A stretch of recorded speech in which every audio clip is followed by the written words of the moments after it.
Ајде официјално почнуваме. Здраво на сите и добре дојдовте на вториот настан поврзан со архивите на невидливите. Односно, денес е предвидена тркалезна маса како комеморација од 80 годишнината од формирањето на АФЖ во Македонија, односно истовремено и 80 годишнина од издавањето на првиот број на Македонка, кој што бил издаден во ноември, конечно излегол од печат во ноември 1944 година. Темата за денес ние нешто што мене лично многу ме интересира, се однесува на политиките на сеќавање, а насловот официјален недовршена револуција. Сеќавање на минатото и замислување на иднината. Всушност, самиот орган на АФЖ, односно самото АФЖ, антифашистичкиот фронт на жените, кулминација траел реално од 1944 година до 52. Потоа се расформира под одредени околности за кои што можеби ќе дискутираме малку денес.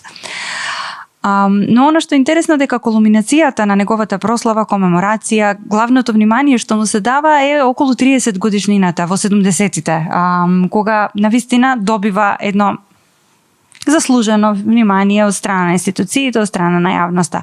Последен пат имаме комеморација на 50 годишнината, тоа му доаѓа некаде во 90-тите и потоа со процесот на транзиција и распадот на Југославија, па транзицијата, доаѓа еден момент на речиси целосно замирање и институционално сеќавање и останува само доживеаното сеќавање и сеќавање во одредени кругови, помали потесни кругови на луѓе. И токму поради тоа и сето тоа трае некаде до 21 година, кога започнува проектот Архиви на невидливите, кога во рамките на пандемијата и во тие околности две наши, една историчарка и една етнографка, решаваат да почнат да го откопуваат сето тоа богатство што лежи во периодичните списанија од тој период, при што налетуваат меѓу другите и на списанието Македонка и се реафирмира, односно одново заживува интересот за списанието, па потоа имаме два зборници напишани во врска с три зборници напишани, два конкретно за Македонка, еден за повеќе други списанија. И почнуваме повторно во фокус да се става, имаме и дигитализација на изданијата на Македонка и повторно почнува да се промислува тоа наследство антифашистичко, на кој начин влијаело на јавните политики, на кој начин било под влијание на јавните политики во одреден момент и на кој начин го толкуваме, восприемаме денеска. Нешто повеќе околу политиките на сеќавање, што, зошто и како одбележуваме, односно што, зошто не одбележуваме и што е истиснато од меморијата, од институционалната, културната меморија, ќе ни каже историчарката Ивана Хаџиевска, вработена во Државниот архив на Македонија во Битола. Ти благодарам, Ана. Во самиот старт чувствувам потреба да изразам благодарност кон годинешната иницијатива на Центарот за истражување на културата и национализмот во Скопје за продолжувањето на или пак би рекла не само продолжувањето, туку одржувањето на таа научно-истражувачка димензија токму на сеќавањето кон АФЖ, кон антифашистичкиот фронт на жените, уште еднаш низ истражување на публикацијата Македонка.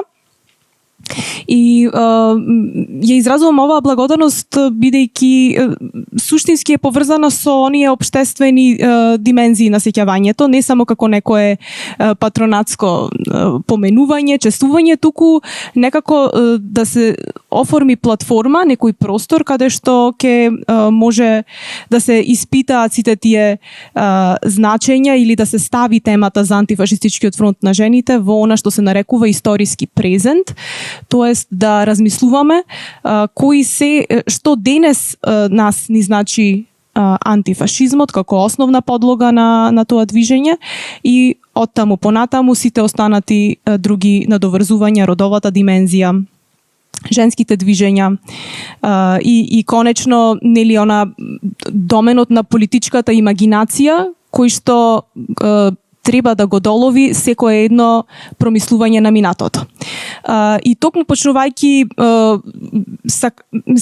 токму од тој момент на признавање на делувањето на циник како организација, како еден дисонантен глас кој по декади, како што слушнавме од воведот на Ана, по декади од таа некоја транзицијска, некоја конформистичка преовладување на таа конформистичка теорија за двата тоталитаризми, имаме една платформа, еден простор каде што можеме на еден поинаков начин да ги промислуваме овие теми. Сега, чисто бидејќи ја имам честа да зборувам прва на овој панел, би сакала некако повеќе да се задржам на некои поконкретни примери, на некои поконкретни настани, помеѓу тие главни кулминации кои што Ана ти нас ни ги наведе. Што се случувало, мислам дека е потребно да се направи една генеза, накратко, за да видиме што се случувало од 70-тите години па до денес и зашто сме во некоја пат позиција на поле на сеќавањето на АФЕЖ. Сега јас би започнала всушност во целата приказна за како се развива начинот на одбележување, начинот на истражување, начинот на присуство на темата во јавната историја, во нејзината важност како една државотворна тема, секако бидејќи станува збор за социјалистички период. Всушност мора да започнеме од 60-тите години, некаде во 1963 година за прв пат започнува програмски во институциите да е ставена таа како истражувачка тема АФЖ, посебно архивското наследство на АФЖ, и тука се истакнува и всушност започнува да се вградува Вера Весковиќ Вангели, Марија Јовановиќ како представнички од Институтот за национална историја, во соработка секако голема со КОАШ или па Конференцијата за општествена активност на жените, која е еден наследник на АФЖ всушност, и ако наследник главно во таа некоја културолошка разина во тој период веќе. И тие всушност го започнуваат целиот процес. Процесот е најпрво историографски и се одвива главно во овие државни институции, Институтот за национална историја, архивската мрежа како еден главен репозиториум каде што се чувале овие податоци, и всушност тоа е за првото официјално втемелување на наративот за АФЖ е на тој начин. Низ нивно вградување во системските или официјалните наративи и така натаму. Започнува тој процес, прво е истражувачки, собирачки. Сите овие институции кои ги наведов имаат, според некое моје истражување, имаат предвидено програми кои се за собирање на мемуарска граѓа, се собира мемуарска граѓа од самите учеснички кои тогаш биле сведоци, живи, и сето тоа се бери, се собира, се микрофилмува и се произведува понатаму. Да забрза малце, во 1974 година, кога се одбележува 30 годишнината, се издава тој прв официјален зборник од двете авторки кои веќе ги спомнав. Станува збор за едно големо дело кое што всушност и во сите републики тогашни се издава таков вид на литература. И сега интересно е да се каже дека Вера Весковиќ Вангели има и тука еден активистички сегмент, бидејќи таа делува институционално, но е доста и предодредена и кон женското движење, бидејќи таа програма која што ја спомнувам јас за одбележување на 30 години од АФЖ е всушност ставена како дел од програмата на меѓународната година на жените, која била организирана тогаш од Организацијата на Обединетите нации во 1975 година, и многу од овие активности биле вклучени како во некој континуум од разни настани, па така поврзани се и овие одбележувања од антифашистичкиот период. Значи, одбележувањето на АФЖ е ставено исто така и во рамки на 30 годишнината од некои други важни антифашистички настани, конечното ослободување на Југославија. Повеќе настани се ставени во еден ист во една иста програма за одбележување. Со тоа сакам да кажам дека навистина било дадено големо значење и овие настани изгледале на следниот начин. Секогаш била вклучена некој издавање на некоја голема публикација, било вклучено и одржување на големи јавни манифестации, настани, трибини, каде што биле повикани да да земат збор голем дел од тогашните интелектуалци, представниците на јавната сфера и како и представниците од областа на културата, и тие биле настани кои навистина имале за цел да го одржат одбележувањето на едно институционално ниво. И навистина се случува една кулминација токму во 70-тите, но оваа книга всушност истражувањето се уште течи. Таа е испечатена во 1977 година, тој голем зборник. Со тоа сакам да кажам дека процесот на истражување бил многу голем, бил сеопфатен, посебно на тие снимања и интервјуирања на мемуарска граѓа од жените кои биле учеснички. И понатаму процесите течат со секој поголем јубилеј, го имаме истиот вид на програмирање. Голема публикација, големи трибини, понатаму тоа било опфатено и во медиумскиот простор, и гледаме дека всушност еден дел од тој агитпроп или пак еден дел од таа стратегија на државата за одржување на овие празници била и таа сама по себе многу јасно структурирана. Тие биле настани, планирани, дури имало и начини, програми како треба да изгледа еден таков настан, и биле апсолутно дел од конкретната слика на институционалниот живот, а со тоа, бидејќи станува збор за една високо централизирана држава и општество, и дел од општата култура која што се пренесувала низ јавноста. И тие процеси траат така, како што ни кажа и ти, некаде до 1994 година, кога се одржува таа една последна таков вид на одбележување. Повторно се издава тој зборник на документи за АФЖ, и тоа е последна таков вид на литература, која што е издадена од институциите. Истите организации се вклучени во нејзиното издавање, и во секој, иако не станува збор за некои критички, аналитички вид на литература, тие се многу битни, сепак бидејќи доловувале зборниците на документи, ги ваделе од архивите тие документи да бидат јавно достапни. Слично на некој вид на дигитализација, што би рекле денес, во смисла на достапноста. И понатаму процесите кои настануваат се поврзани всушност со транзицијскиот период, со таа некоја идеја на првенствено и на идеолошко напуштање на социјалистичкиот период, и започнуваат и тие политики на заборав кои се поврзани со истиот процес, на тој начин што веќе се пренесува одбележувањето кон заедниците на сеќавање, кои се повеќе поврзани всушност со наследниците на оние организации, на борци, тие некои мнемонички ќошиња поврзани со оние тенденции на одржување на наративите за антифашизмот и слично. За некаде веќе од 2000-тите години сето тоа да се пренесува пополека и во сферата на женските организации како основни одржувачи, конкретно кога станува збор на одбележувањата и на историјата и едноставно и на интересот поврзан со женското движење во македонскиот контекст или конкретно со АФЖ.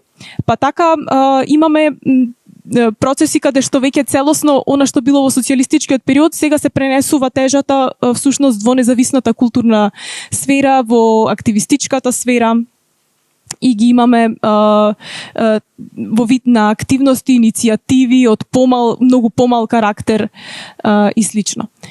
Исто така морам да ги наведам тука и како важни сегменти дејноста на три теоретичарки, уметници, културни работнички. Тоа се дефинитивно во почетокот на 2000-тите години се истакнува дејноста на Сузана Милевска во оваа област, понатаму на Лилјана Ѓузелова и секако на уметницата Христина Ивановска, кои сите во своите различен вид на авторски домени каде што ја обработуваат оваа тема, сите повторно посегнуваат кон на својствен начин, посегнуваат кон архивскиот репозиториум и ги критикуваат токму тие процеси на чување или на достапност или на општествено значење токму на тие веќе создадени во социјалистичкиот период и зачувани фондови, збирки и така натаму. Со тоа што интересен е да се следи целиот тој процес и затоа сметав дека е потребна еден ваков вид на генеза. И што се случува, третата фаза е за мене најинтересна, бидејќи самата се пронаоѓам таму. Третата фаза се однесува веќе на периодот од 2014 понатаму, еве така би ја опишала, иако е премногу пресно за да ја хронолошки да ја прецизираме. Тоа е оној остаток или она што се формира од целиот тој истражувачки потенцијал кој постоел, посебно на неговиот еманципаторски сегмент и како што ги спомнавме сите тие иницијативи во културната сфера, женските феминистички колективи и активистки и така натаму, она што тие го создаваат веќе започнува да иницира нови процеси.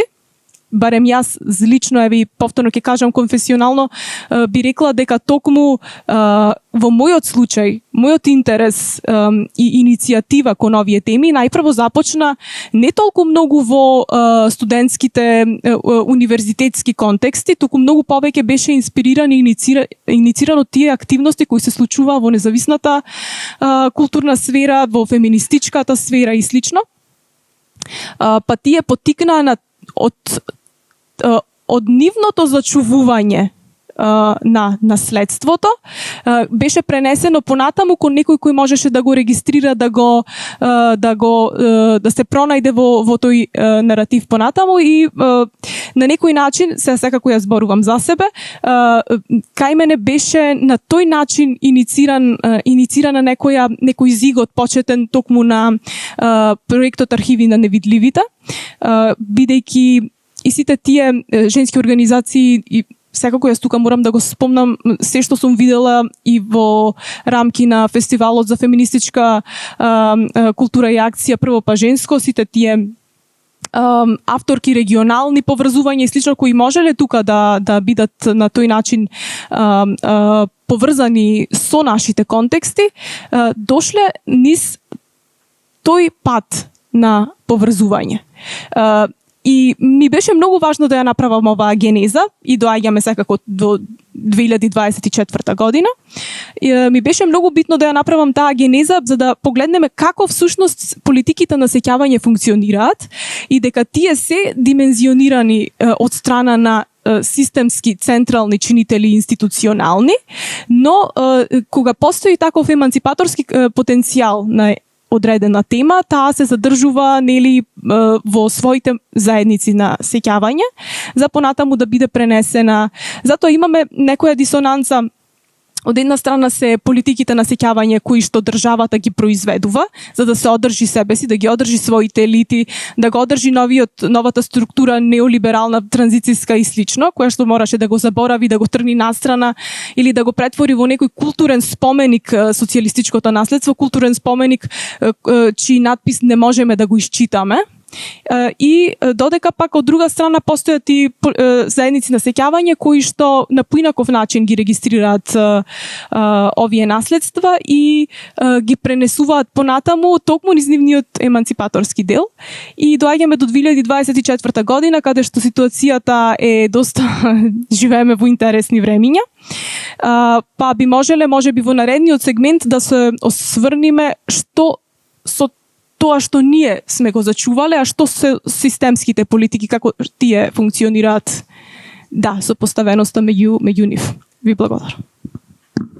Благодарам, Ивана. Мене ми е огромно задоволство секојаш да те слушам. И без вчера не успеа да присуствуваш ти, меѓутоа моите два лајт мотиви за вчерашниот настан, кој патем имаше и критичка призма на наследството на Македонка. Ги спомнав беа два збора, едниот беше континуитет, а другиот беше одржување. И спонтано сега и двата беа спомнати, иако едниот експлицитно одржувањето е континуитетот. Цела оваа генеза реално ни го покажува тој континуитет во кој што е дури делумно сериозно нагризан во еден момент од заборав, меѓутоа еве успева некако повторно да да продре и да влезе во сфера на интерес, иако не е мејнстрим, односно главно тековна, еве да ја наречам сфера на интерес сега во овој момент. Сега предлагам да дискутираме со прашање на темата, со тоа што првото прашање е кое е местото на АФЖ во современиот комеморативен пейзаж во пост-југословенскиот контекст, а потоа и македонскиот контекст. Ова деломно веќе и беше, ми се чини, одговорено во текот на твоето излагање, воведно излагање. Меѓутоа, мене ми е многу интересно, ја спомна 2014 година, некаде во 2013 година јас почнав да станувам активна како активистка на ова поле и многу често перцепцијата на постарите и не само на постарите, дури и на врсниците, ние сме некои луѓе во зрели и средни години, беше почнувате вие пак со тоа АФЖ-то. Што ќе правите сега со тоа АФЖ-то?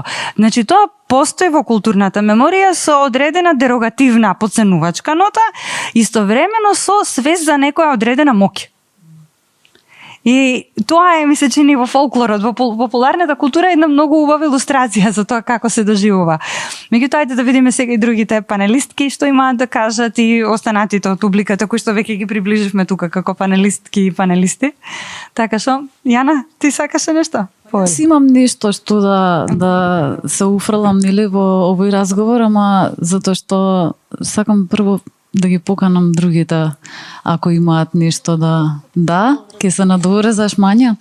Јас би сакала веднаш после Ивана, фала ти за ова што го сподели за прво па женско, меѓутоа некако би сакала да додадам сега мојата перспектива, како да повторно настанува таа еманципацијски процес кој што можеби пред 80 години се случувал во релации со останатите републики. Тоа ми се случи и мене, верувам и на другите кои што се основачки на Титинки на прво па женско. Ние не научивме за АФЖ и за овие жени овдека од нашите институции, од нашите училишта. Јас не учев во училиште кое што носеше име на некој од бурките од нашето минато, така што не ми беше блиску. Дури да ги сретневме некаде, тоа ништо веројатно не ми ни значеше. Исто и во моето семејство, иако сум имала борци и партизани од едната страна, никако не се зборуваше за тоа многу. Веројатно и тоа е некоја реткост. Така што ние навистина овие работи ги научивме од нашите другарки од регионот. И стварно сум за тоа некако и благодарна, и дури не само што научивме за АФЖ и за тоа што значело, туку и некако перцепцијата на гледањето на АФЖ, на тогашното АФЖ, ја научивме всушност во овој некој современ контекст, не како што кажа во такво некое патронско или обележување или пак патронатско, обележување или пак спомнување, туку всушност баш и со оној некој критички аспект, но и всушност и од аспект на тоа со какви се борби ние се соочуваме во современиот нели контекст и низ годиниве учејќи преку тие активистки што жените пред нас тогаш всушност оствариле и зашто се избориле. Тука беше нели законот за прекинување на бременост, тоа е законот за абортус. Ние во 2013 и 2014 се занимававме со тоа прашање без поголемиот дел од луѓето да знаат дека всушност тоа е веќе добиена битка од тие жени кои што живееле во тој систем. Еве сега брзо се случи и во каде беше влезено во устав во Франција. Да, и беше нели тоа секаде во медиумите како да е прва држава која што го има внесено во уставот, а всушност не е тоа така, и брзо се крена активистките од бивша Југославија да нели ја направат таа забелешка. Така што не знам, мене тој момент ми е некако многу важен во современиот комеморативен пейзаж. Имам и други работи што да додадам, но мислам дека на Мање да ја дадам збор е подобро. Окей. Фала ти, Ивана, за оваа некако и генеза и следство во настането, затоа што мислам дека тоа е тоа кое што недостасува. Многу често кога се навраќам да барам одредени податоци за одредени периоди, ми е тешко да најдам одредени информации. Мислам дека се тоа што го кажуваш сега и кое што генерално и Циник го работи и Јана посветена низ годините и со Прво па женско и со 1000 други бројни иницијативи. Треба некаде да го поврзаме сето тоа знаење, ми се чини. Прво, фала ви на вас две, што го почнавте овој проект со архиви на невидливите уште пред 2 години. Фала ви што сум дел од таа приказна, исто како Јана од почетокот. Првата година, кога пишувавме за илустрација, Илинда Налучи смена списанијата и подоцна кога продолживме за Македонка. Што сте добри уреднички и соавторки. Сега, јас некако бев инспирирана од тоа Јана вчера што кажа, бидејќи ја имам таа позадина на книжевница филозофина, некако се инспирирав да го истражувам можеби малку прашањето на вина. Поврзана со југоносталгичарството, иако не сум родена и не сум живеела во Југославија, сепак ми се чини дека е прашање кое што можеби треба да го адресираме. Зошто? Некако, Јана, ти вчера кажа дека секој пат кога копаш по тие архиви се осеќаш дека имаш мало чувство на вина, дали бидејќи можеби тоа намалува критичноста или фрла сенка. Напротив, некако кога размислав за тоа вчера, помислив дека мислам дека сите може да си признаеме дека сме виновни, дека сме југоносталгичари и тоа во ред, заради тоа што ми се чини дека тој копнеш по одредено време која веќе не постои, може да се разбере како желба за некаков подобар свет, за копнеш по една нова иднина или нова шанса која што може да се дадеме на себе или која што може да дадеме на овој простор, бидејќи денеска е исклучително тешко да можеме и привилегија да можеме ние да визионизираме такво општество. Значи не можеме тоа да го правиме и тоа е факт. Ми тоа можеме да си мечтаеме и таа мечта е интересна заради тоа што постои некаде на тој граничен свет измеѓу имагинацијата и можноста да се оствари и да се преточи во стварност, и за мене тоа е многу битен аспект од нашето секојдневно преживување, слободната мисла и радоста у суштина. Дури Маркузе, кој што во голема мера е песимист, вели дека дел од тие класичарски ставови е дека слободната мисла и радоста се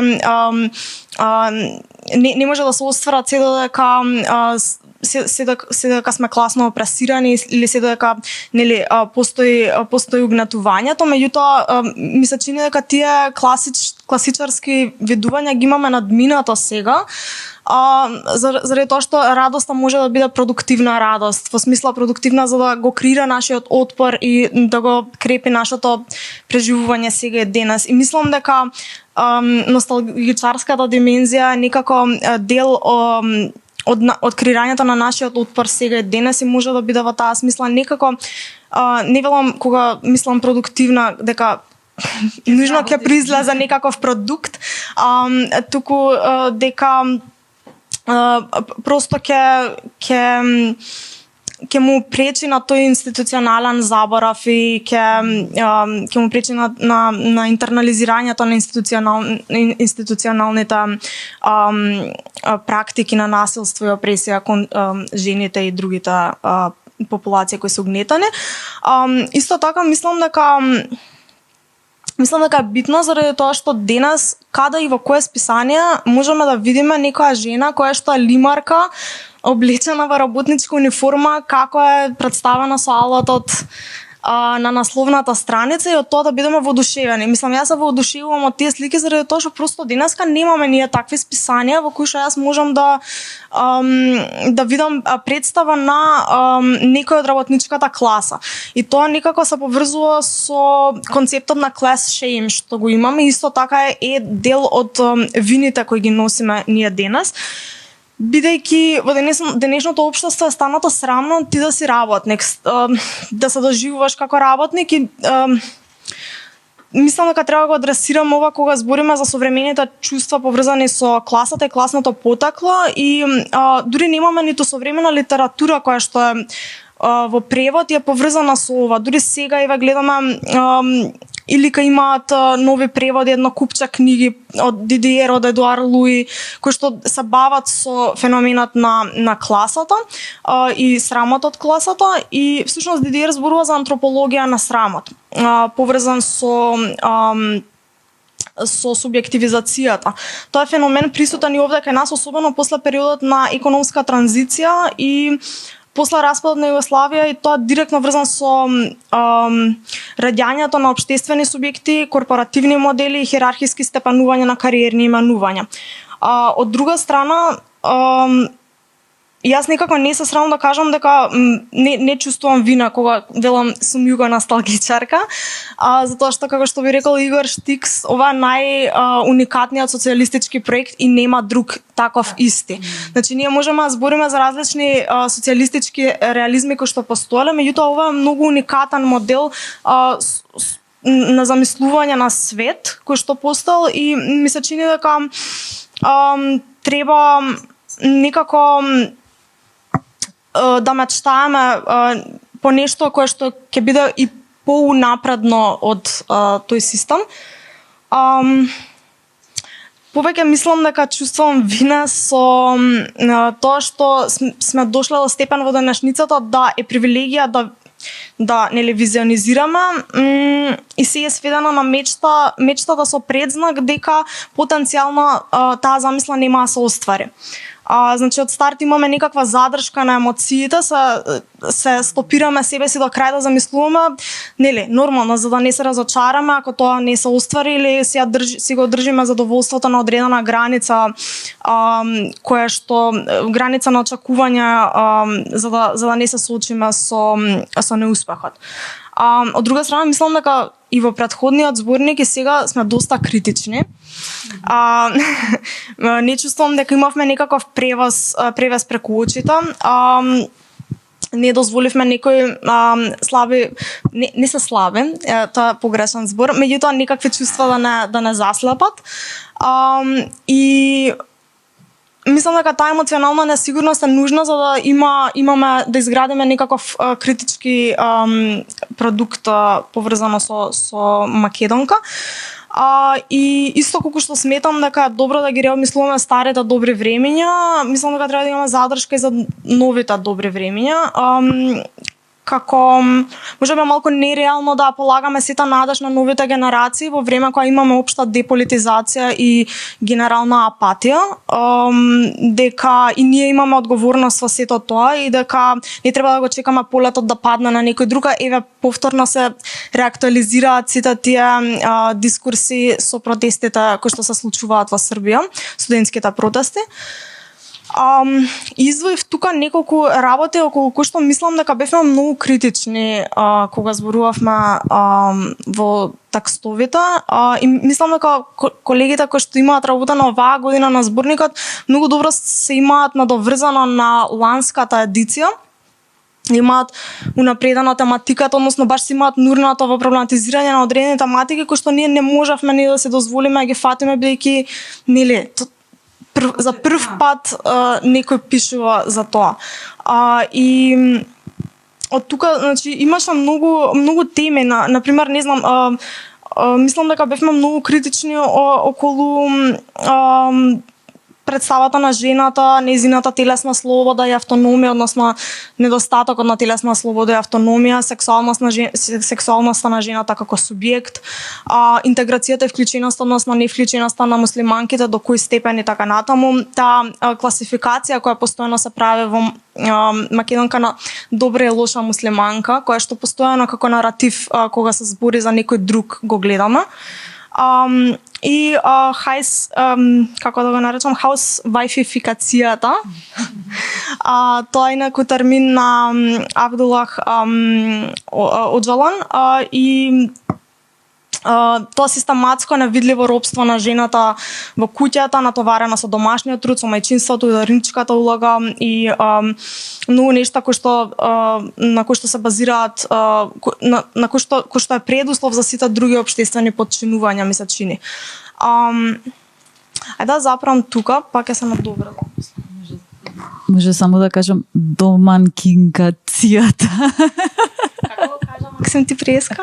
Ама добро, точно буквален доможенификација, ама да. Доможенификација. Доможенификација, супер. Супер. Да. Супер, Јас сакаш имам да дополниш нешто нешто? малку, ако нема некој друг да се надоврзе. Кога веќе влеговме кај емоциите, сега ме чепна Мања. Ке си ја истурам сега. Твоето чувство. Така? Да. Па не, па дека ме оправда сега ми отвори овако поле да се стопам овдека. Сите имаме по еден гоблен од Тито дома. Да бидеме реални со себе.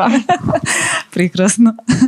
Сега излезе некоја нова книга за Тито и ја почнав да ја купувам за роденден и за поклон, така што планирам на едно 10 души. Се шалам. Добро, мора малку да се посмееме.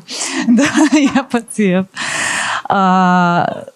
Мене ми е интересно кога се зборува за оваа тема, мислам, фала ти Иване и за концепирањето. Многу е интересен овој аспект на комеморирање на АФЖ и супер генеалогија направи, одлично е. И драго ми е некако дека Циник се наоѓа на крајот овдека со ова некој сусама различен, со овој пресврт некој на поимање, сеќавање на АФЖ, критикување на АФЖ и така натаму. Меѓутоа, јас би сакала малце да се одвоиме од сето ова и да отидеме малку во она што се случува во сите овие години, во она што било оставштина од тој период, не само АФЖ, од социјалистичкиот период, од времето кога се градела оваа држава, со сите со целиот тој предзнак на критики за што не било добро и така натаму, колку е всушност остварено, и тоа лично што мене многу ме интересира, формирањето и основањето на сите институции од културата, уметноста, образованието и така натаму. И кога ја имам можност да истражувам и да гледам на кој начин сето тоа се градело, персоналот кој што бил вклучуван таму,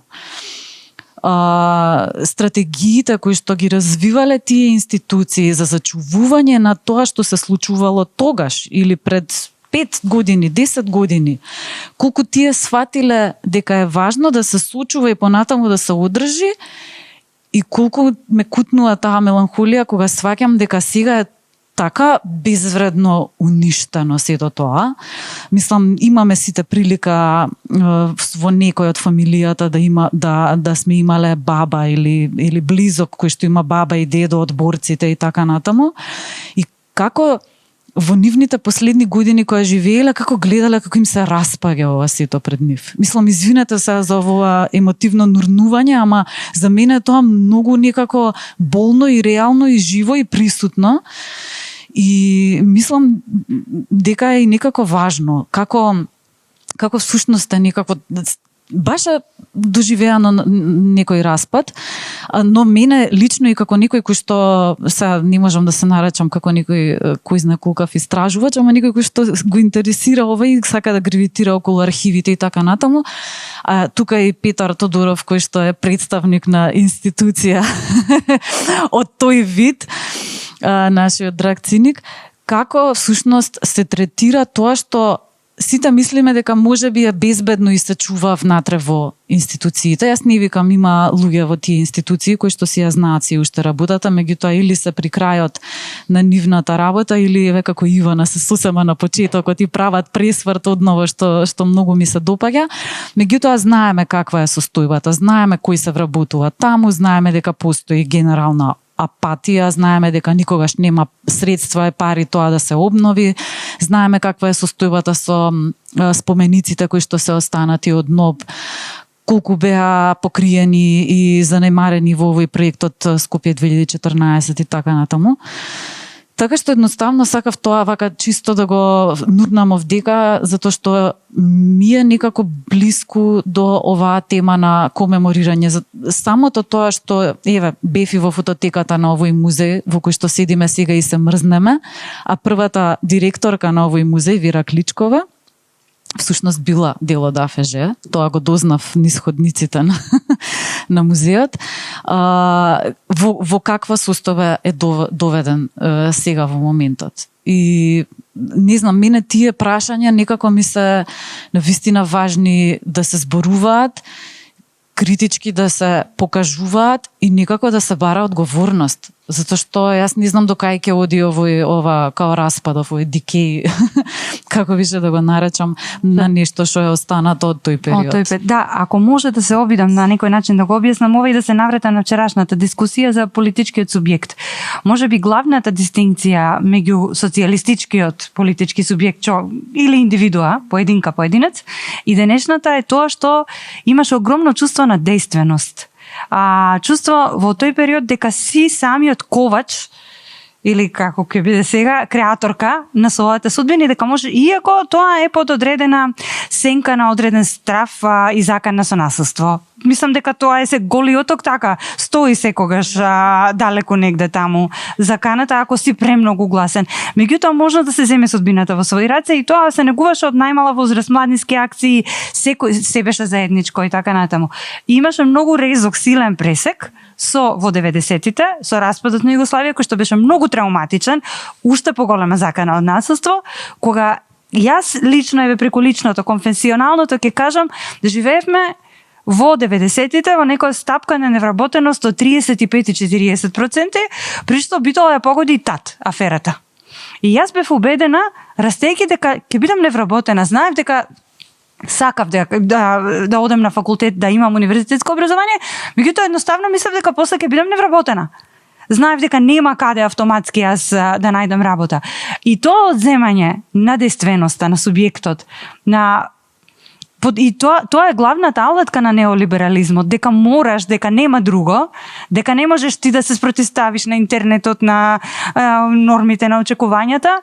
Тоа е оно што ми се чини сега главно и затоа луѓето се откажуваат и од тие малубројни можности каде што можат нешто да променат. Мислат дека апатијата е главна некоја обележија, особено. И сега тука ќе се навратам на Мања што го кажа, што исто ме погоди. Вчера кажав исто и го носталгичарка дека сум и не чувствувам вина. И таа стратегија на мечтање, што е неопходна, стратегија на радост да се преживее, тоа е стратегија на преживување, надежта е стратегија на преживување. Да, сите сме на некаков начин, дури и тие што се нели на синџирот малку понапред, тие што се многу назад и се целосно објектни и стиснати, на сите им е неопходно, значи според тоа може да видите и колку се угнетени, според тоа колку имаат надеж и колку имаат стратегија на преживување. И мене ми е многу важно чувството што го имам од Југославија на безбедност, затоа што прво Колја ќе го цитирам, повторно маш цитирам, добро, ова ретко ми се случува, ама тој вели Југославија беше единствениот проект за разлика од Европската унија која што е базирана на договорот за јаглени чели, кој што е договор за трговија. Договор капиталистички во својата срж, Југославија е базирана на идејата за антифашизам. Тоа е идеологија. Не е базирана на меѓусебна корист, туку е базирана на борба против злото, како приказни за мали деца, нели тоа е целта. Базирана беше на борба против злото и ова сега што го правиме е отелотворување на некоја надеж и мене ме храбри, затоа што не мечтам за некоја претходно недоживеана иднина, туку мечтам за нешто што сум видела дека е остварливо, дека може мислам дека ти спомна, Ивана, дека беше единствена како социјалистички проект Југославија.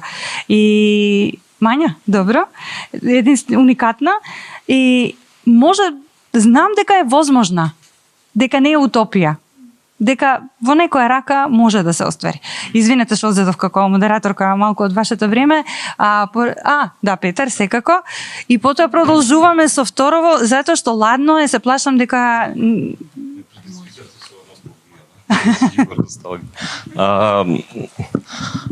Југославија не е идеално општество, Југославија има многу проблеми. Точно. Значи, тоа е општество кое што дискриминира, тоа е општество со се гради политика на братство единствено, во исто времено постојат и многу сериозни, како да кажам, и предрасуди еден народ кон друг народ.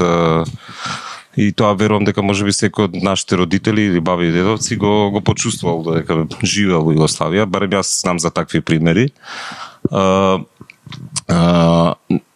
Но има една работа кога збориме кај нас тоа југоносталгичарство, а не знам дали би се нарекло југоносталгичарство кај генерациите родени по 90-та, или тоа е можеби верување во таа идеја, што нели за мене барем нешто друго, но проблемот во нашето општество што ние мечтаеме да се повтори нешто што постоело порано, никогаш нема да се повтори, а не барање во нов модел кој прилагоди на нашите услови, на нашиот општествен и политички контекст. Мислам дека тука може би ние дека како општество сме влегле во некако си круг магепса, некако што не може да излеземе. Сега не бараме да не се повтори нешто, ние може да земеме добрите работи, се разбира од Југославија, за жал кои не се земени во нашето општество кога се распаѓа и но истовремено не се бара некој нов модел, кој одржлив модел за општество, некој наратив кој е сврзувачки, некој нешто што би дала таква убава иднина како што нели сите ја спомнувам. Тука мислам дека правиме грешка. Југоносталгичарството е силно изразено кај нас во Босна, таму каде што најлошо помина. Во суштина, особено во Босна и постои, но постои во Словенија кај некои генерации исто така југоносталгичарството, ама тоа е резултат повеќе на односите на Словенија со незините соседи, со Австрија и каква е сега Словенија, каква била порано. Но така дури на глас размислам, никош не подлабоко не сум размислувал, но имам некој чувство така дека некако сакаме да ни се повтори тоа што никогаш не може да се повтори. Вчера беше спомната историјата, дисконтитуитет, не е нешто што ќе ни се повторува и ќе го живееме повторно. Така што тоа е времето на нашите родители, нашите баби и дедовци, ние не можеме да го живееме, не можеме да го престикаме. Тоа. Да најмногу копнежот ми се чини изразен по таа дејственост на субјектот, каде што чувствуваш дека ти можеш да влијаеш за да ја направиш таа добра иднина, утописка иднина, која што делумно ќе се надоврзува на некој од праксите на братство и единство од Југославија, а секако нема да ги репродуцира дискриминацијата, граѓаните од прв и втор ред, црвената буржуазија и така натаму, кој што може да се аргументира дека уште тогаш постоја. Да, сите родови политики. Да, сите малцински политики. Да, веројатно таа носталгија доаѓа во моментот каде што не знам, се гледа дека е возможно некои работи да функционираат и тоа Ана што го спомна, никакво чувство на безбедност, знаеш, кај што човек што работи во фабрика, еве например дедо ми работел во фабрика, баба ми била чистачка, они купиле куќа. Ме разбираш, мислам, тие моменти веројатно, економскиот дел, потоа образованието, никако, знаеш, никои работи, и да речеме културата и уметноста, луѓето онака имале шанси, оделе студирале на страна, патувале за ефтини пари, оделе на одмор. Тука се тие носталгични работи, затоа што сега некако не ги имаме. И во Америка купи куќи кои денешните синови и внуци нема шанси да. Ама тоа е поради ширењето, да. И ова всушност и понекогаш се и замислува што би била Југославија кога би обстанала, тоа ми се мене новите мечти и особено во ситуација каде што сме сепак во некоја инфериорна позиција, сакале ние и се мислам јас се чувствувам како граѓанин на втор ред светски, наметната ми е таа позиција, иако можеби не е мое лично чувство, со ова молење и тоа неизбежно чувство, со молење за влез во Европската унија, нашто не се случува многу долго време назад. Распадот доведе до провинциализација на сите републики. За да се снимки, кажам дека Петар рече дека распадот доведе до провинциализација. Ама седни тука, те молам. Седни тука. Добро, во интерес може да влеземе на втората времето, тема. Да, и мрзнењето. Аха. Што Поблиску малце. Да. Јана, која ме покани иначе да зборам, ми рече јас планирам за овој панел. Значи не ме праша дали сакам да бидам на овој панел, туку ми рече дека ме планира за овој панел и после тоа ми допиша се шалам, 3 точки не се шалам. Тоа што не е дека имав избор, тука сум, морав да бидам. Иако ми се многу непријатни овие ситуации на јавно говорење, иако сме сакав само два моменти да спомнам кои што мислам дека се битни, поврзани со заборавот и злоупотребата на наративите. И сега морам да го спомнам првиот пример, тоа е презамањето или пермутирањето на значењето и целта на АФЕЖ во современиот контекст и со цел зајакнување на интересите на нацијата држава, односно националните интереси, и тоа се направи барем лани кога излезе првиот зборник од Македонка. Имаше објава од страницата на политичката партија Левица и вели следното: се формира антифашистички фронт на жените како ново партиско тело за борба за емансипација на жената и трудот на жената во домот и општеството, класната борба, ослободување на жената, борба против капитализмот, актуализирање на феминистички идеи, така и натаму. За накрај да вели традицијата на НОП против фашизмот, која гордо ја носиме инспирацијата за оваа традиција која ни ја дава ние како жени македонки и кои силно застануваме во одбрана на македонските национални интереси и правото за самоопределување на македонскиот народ.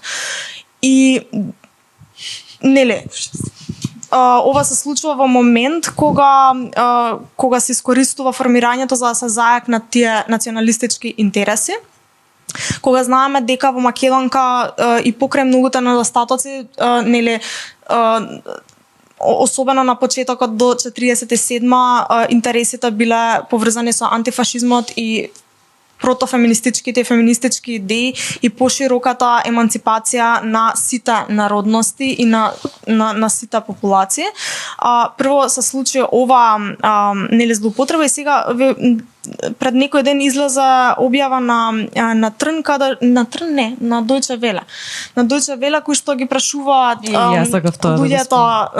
луѓето, младите луѓе во факултетските дворови. Мислам дека станува збор за студенти. Да не е Никола Карев гимназијата. Не сум сигурна добро.